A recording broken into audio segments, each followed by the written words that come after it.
할렐루야. 오늘 하루도 또 말씀과 기도를 통해서 하나님 앞에 쓰임 받을 수 있는 그런 우리 성도들의 삶이 되길 바랍니다. 오늘 사도행전 그 5장의 말씀 가운데 11절까지의 말씀을 읽었습니다. 그 내용에는 아나니아와 삽비라에 대한 그러한 내용으로 전해지고 있습니다.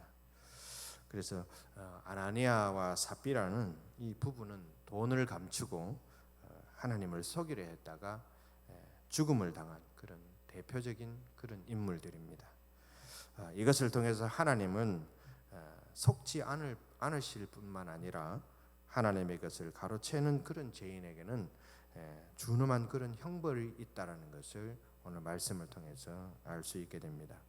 또한 읽지는 않았지만 5장 전체적으로 보게 되면 아나니아와 삽비라 그 다음에는 이런 그런 험난한 아주 두려움이 있는 그런 시간이 있음에도 불구하고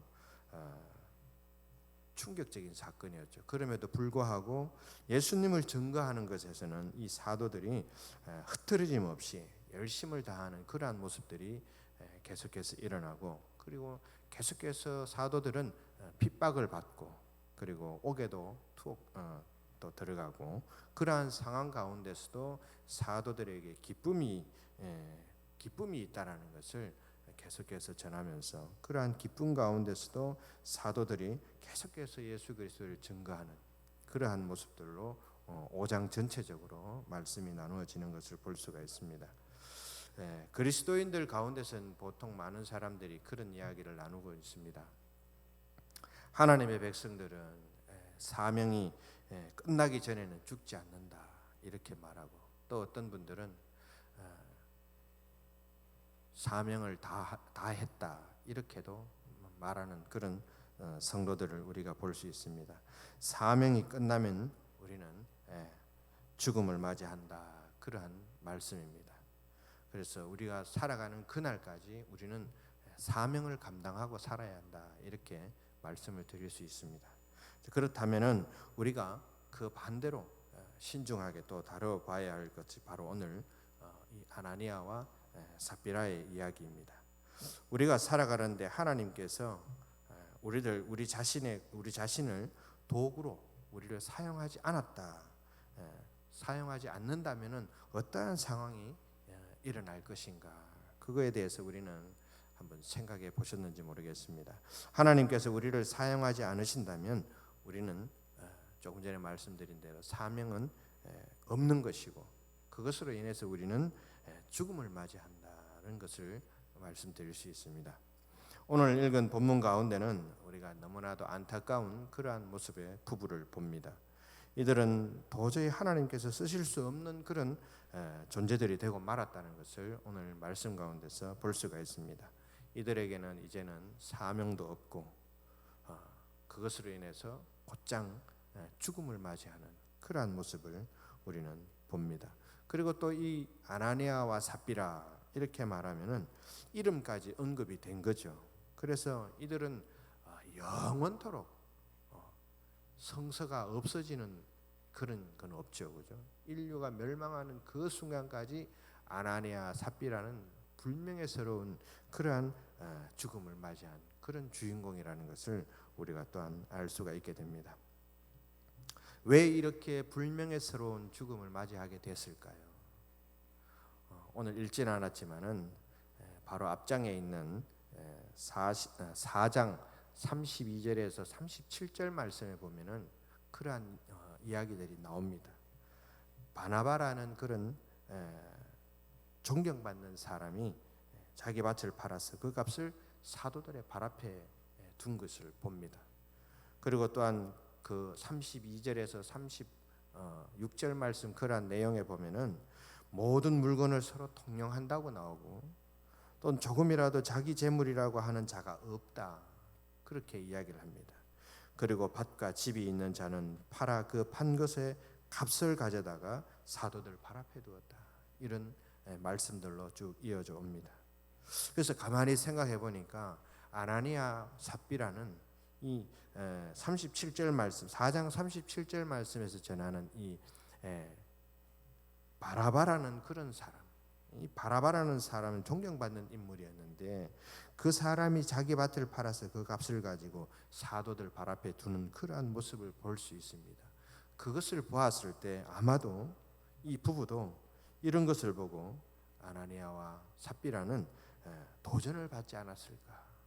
아, 우리도 그렇게 해야 되겠다. 그래서 우리도 이번에는 재산을 팔아서 헌신해야겠다. 어쩌면 그러한 마음이 들었을 수도 있다는 말씀입니다. 좋지 않습니까? 저는 이런 생각도 못 해봤지만 믿음도 약해서 얼마나 좋은 생각인지 모릅니다. 이런 마음을 가지기가 쉽지가 않거든요. 자신의 그 재산을 팔아가면서 헌신한다는 생각하는 그 자체는 엄청나게 복을 받을 수 있는 그러한 생각이라는 것이죠. 그런데 아나니아와 삽비라는 여기까지가 끝이에요. 그 후에 이들은 그 좋았던 생각을 순식간에 바꿔버리면서 상황은 은혜로운 상황에서 이제는 그 반대의 상황으로 가고 마는 것을 볼 수가 있습니다. 오늘 읽었는 말씀 2절 말씀에 보면은 그 값에서 얼마를 감춤해 이렇게 말씀하고 있습니다. 분명히 그 37절 4장 37절 말씀에 여러 가지 어떤 도전을 주는 그런 말씀들이 그런 것들을 보았기 때문에 분명히 이 부부도 그렇게 했으리라 생각이 드는데 바로 2절 말씀에는 값을 얼마를 감추다 이렇게 말씀하고 있는 것이죠. 이것으로 인해서 이 두 명의 상황은 끝이 났다고 볼 수가 있습니다. 2절 말씀에 그 값에서 얼마를 감추며 그 아내도 알더라. 얼마만 가져다가 사도들 발 앞에 두니 라고 전하고 있는 것을 봅니다. 부부가 둘이 의논을 했다는 것입니다. 우리 성도님들도 마찬가지로 가정에서 여러 가지 부부가 의논을 많이 하실 건데 은혜로운 그런 의논을 많이 하시기 바랍니다. 남을 축복해 줄 수 있는 그런 의논을 많이 하시기 바랍니다. 남을 축복을 빌어줄 수 있는 그런 의논, 또한 헌신할 수 있는 그런 의논들, 또한 여러 가지 그런 것들이 많죠. 그러한 것들을 각 가정에서 의논하시면서 복을 받을 수 있는 그런 가정들이 될 수 있기를 바랍니다. 이 아나니아와 삽비라는 이 의논을 잘못했다는 것입니다. 둘이서 계획하기는 자신들도 이번에는 헌신을 통해서 아마도 교회에서 믿음이 있는 사람인 것처럼 그런 인정받고 싶은 마음이 있을 수도 있습니다. 그래서 남편의 계획을 하고 있는 일을 그냥 모르고 지나친 것이 아니라 서로 같이 의논을 했다는 것이고 공모를 했다는 것입니다. 이것이 어쩌면 더 큰 그런 일을 저지르게 되는 그런 일이 됐다는 것입니다. 아나니아라는 그 사람의 이름의 뜻은 여호와는 은혜로우시다 이런 뜻을 가지고 있습니다. 너무 좋죠. 또 그의 부인 삽비라는 마찬가지로 청옥과 같은 그런 아름답다, 청옥과 같이 아름답다라는 그러한 뜻을 가지고 있습니다. 이름으로 보면은 너무나도 정말 하나님 앞에 귀한 이름들입니다. 그런데 이 부부는 그러한 이름과는 전혀 다르게 그들의 마지막을 맞이하는 모습을 우리가 말씀을 통해서 봅니다. 아나니아와 삽비라는 그들의 모습은 우리 성도님들이 늘 평생 교훈으로 삼아서 우리 모든 성도님들께서도 주님 앞에서 매일매일 쓰임을 받을 수 있는 그런 삶이 될 수 있도록 살아갈 수 있기를 바랍니다. 오늘 본문 5장 1절 말씀에 그의 아내 삽비라와 더불어 소유를 팔아 이런 말씀이 있습니다.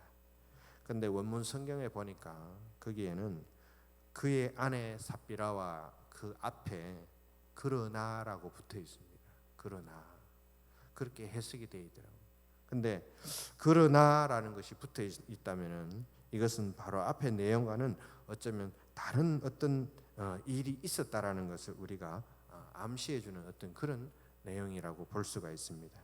지금까지 그 앞의 내용까지는 초대교회의 진정으로 아름다운 그런 모습들을 이야기하고 있었지만은 이들의 잘못된 생각으로 하나님의 아름다운 역사를 막아버리는 그런 치명적인 그런 사건이 일어났다는 것을 우리가 볼 수가 있습니다. 지금 우리 자신들을 되돌아보면 좋겠습니다. 우리들은 과연 지금 우리가 섬기는 교회 안에서 이 아름답게 역사가 흐르는 이런 교회 안에서 나는 과연 정말 진정으로 아름다운 그런 도구로 사용이 되고 있는지, 그렇지 아니하고 이 부부처럼 아름다운 그런 교회의 역사를 가로막아 버리는 어떤 참담한 사건의 주인공으로 내가 지금 그러한 생각을 하고 있는 건 아닌지 우리가 스스로 되돌아볼 수 있는 그런 시간을 가질 수 있기를 바랍니다. 이때 당시에는 초대교회는 아름다운 그런 분위기가 뭐였습니까? 오늘 여기 4장에 있는 말씀들처럼 재산을 팔아서 교회에 바치고 그걸 가지고 서로 나누면서 분위기, 아주 그런 교제의 분위기가 있었다는 거죠. 32절 말씀에도 4장 32절 말씀에 제가 말씀드린 바와 같이 통용하면서 나의 재산이라 주장하는 사람은 잘 없었다는 것을 볼 수가 있습니다. 이런 분위기에서 바로 이 아나니아와 삽비라가 사고를 치게 됐다는 것입니다. 이 부부는 헌신하고자 또한 희생하고자 섬김의 마음을 가지고자 계획을 세우려고 시작을 했습니다. 그러나 그들은 거기까지가 끝이라는 것이죠. 거기까지 가기에는 정말 그 이상 가기에는 너무나도 그들의 그릇이 작았다라는 것을 말씀드릴 수가 있습니다.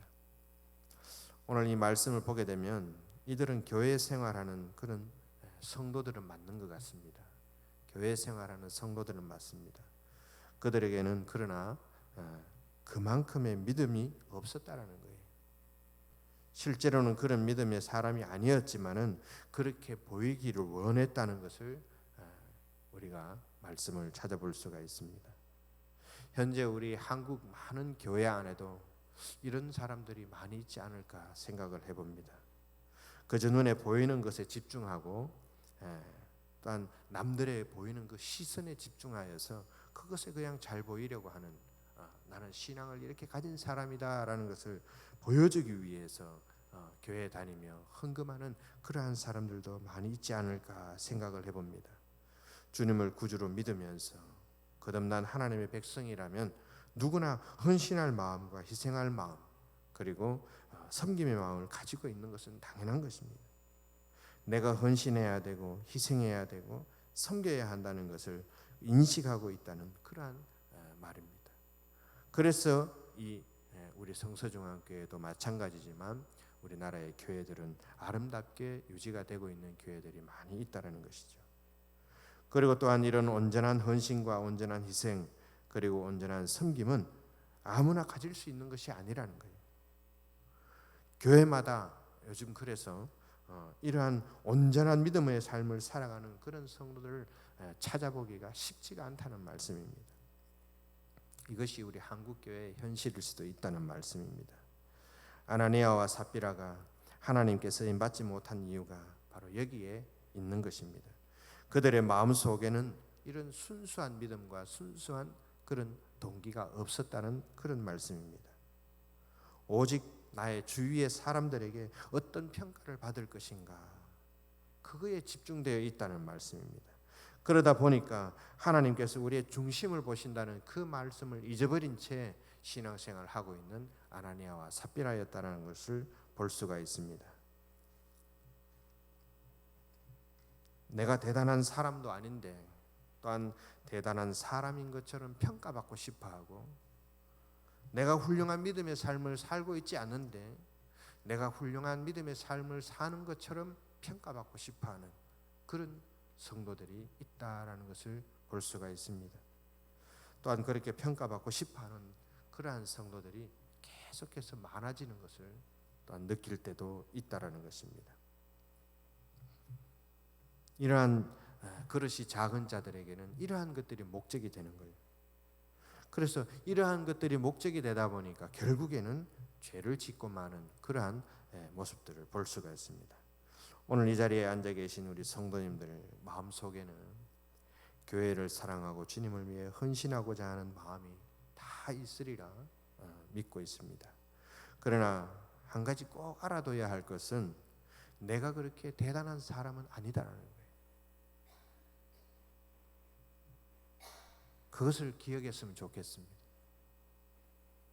그리고 내가 이런 일을 했을 때 주위의 성도들이 나를 어떻게 볼 것인가, 그러한 어떻게 평가할 것인가 라는 생각을 가지지 않았으면 좋겠습니다. 오늘 예배를 통해서 내가 얼마나 나약한 존재이고 부족한 사람이고 못난 사람이었던가 라는 것을 생각을 가지며 나를 발견하는 그러한 시간을 가질 수 있기를 바랍니다. 그래서 나의 수준에 맞게 헌신을 하고 또한 순결한 믿음과 순수한 동의로 겸손하게 헌신하면서 끝까지 쓰임받을 수 있는 그런 우리 성도님들이 될 수 있기를 바랍니다. 3절 말씀에 베드로가 이르되 아나니아야 어찌하여 사탄이 내 마음에 가득하여 내가 성령을 속이고 땅값 얼마를 감추었느냐 이렇게 말씀하고 있는 것을 봅니다. 우리 성도들에게는 이 성령의 충만함이 얼마나 중요한지 알 수 있는 말씀이 아닌가 생각을 해봅니다. 베드로는 이 당시에 예루살렘 교회의 리더 역할을 했습니다. 오늘 본문의 내용을 보게 되면은 이 베드로가 얼마나 성령이 충만한 사람이었는지 알 수가 있습니다. 아무도 옆에 와서 말해주지 않았는데 베드로가 이들 부부의 잘못을 어떻게 알았을까? 성령이 충만한 그런 상태였다는 것입니다. 특히나 분별력이 확실히 있었다는 것을 알 수가 있습니다.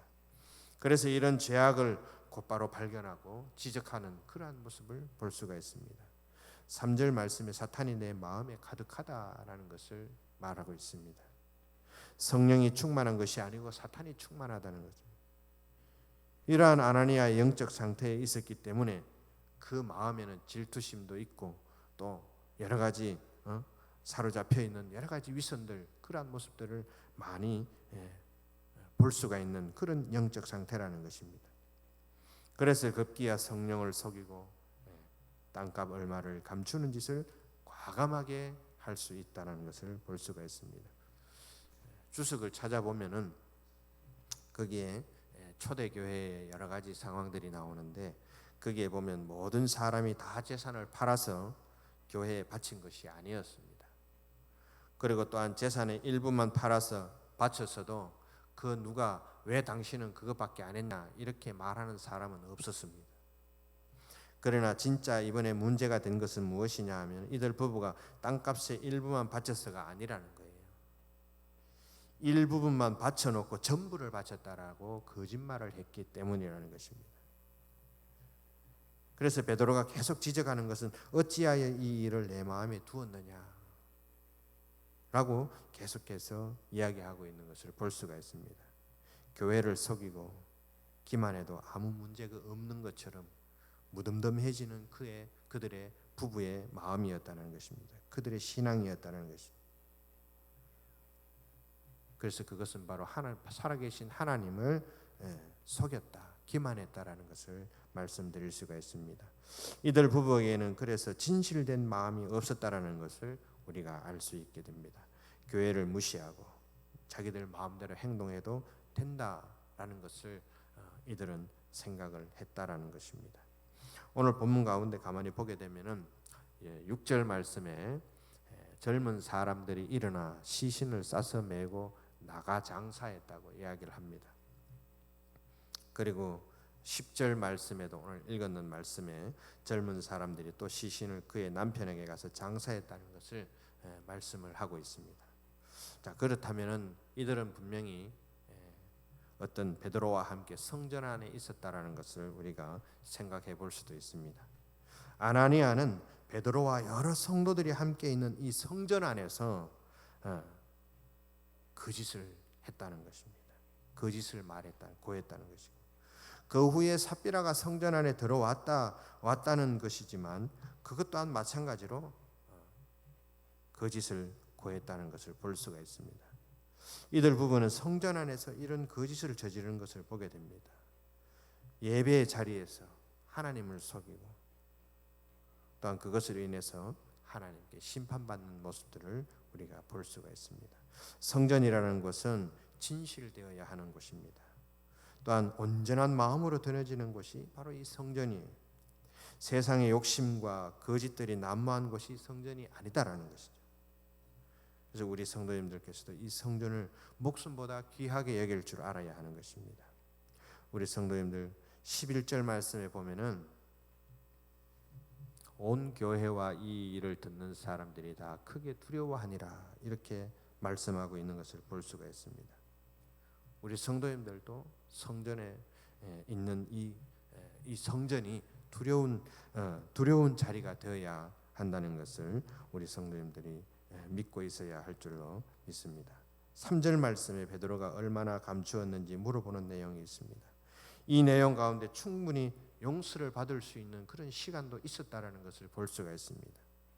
묻고 묻는데 제가 잘못했습니다. 거기에서 회개하고 용서를 구했다면 분명 하나님께서는 이들을 어쩌면 용서해 주셨을 수도 있었을 텐데 이 아나니아는 거짓을 자연스럽게 했다는 것입니다. 그리고 삽비라도 마찬가지로 8절 말씀에도 계속 삽비라에게 물어보는 모습이 있습니다. 그 땅 판값이 이것이냐, 이것뿐이냐 말하라 하니 이르되 예 이것뿐입니다. 이렇게 회개할 수 있는 시간은 충분히 있었지만은 이들은 그 시간만큼도 스스로 날려버리는 그러한 모습들을 볼 수가 있습니다. 하나님께서는 회개하는 자는 용서해 주시는 것을 우리가 다 믿고 있습니다.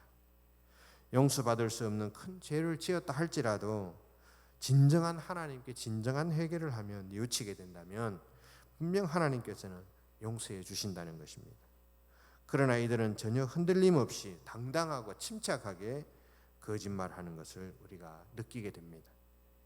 그것으로 인해서 하나님께 버림받고 죽음에 이르는 그러한 사람들이 됐다는 것을 말씀드립니다. 세상 사람 가운데는 여러 종류의 사람들이 있습니다.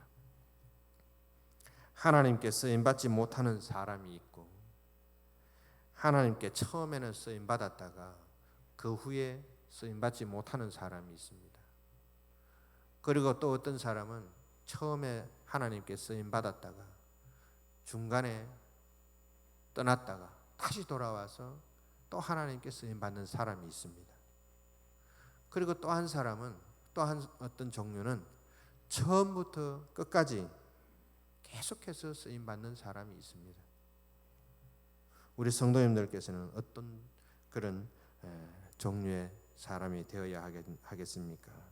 물론 다 아시겠지만 처음부터 끝까지 변함없이 하나님께 쓰임받는 그러한 믿음의 삶이 될 수 있기를 바랍니다. 겸손하게 헌신하면서 또 하나님 앞에 진실하게 사역하면서 순수한 믿음을 지켜가면서 하나님을 두려워할 줄 알고 주님께 버림받지 아니하고 오래도록 그런 쓰임받을 수 있는 그런 축복되고 귀한 삶을 살아가는 우리 성서중앙교회 성도님들 될 수 있기를 바라겠습니다. 기도하겠습니다.